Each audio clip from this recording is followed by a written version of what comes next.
nagsampa na ng reklamong cyber libel ang TV host, comedian, actor, producer na si Vic Soto laban sa direktor na si Daryl Yap noong January 9, 2025, Huwebes sa Muntinlupa, RTC. Sa mga taong nagtatanong, sa aking mga kaibigan, pamilya, a lot of people have been asking me, ano reaction mo? Eto na po yun.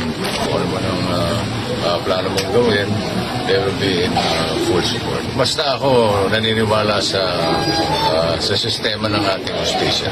Bossing, for purposes of balance po, has anybody from the production na ginagawa yung movie ever sought for your side? Wala. So walang kumonsulta, walang nagpaalam, so walang consent. Ipinaliwanag ni Attorney Enrique Buco de la Cruz Jr., abogado ni Vic Soto, ang dahilan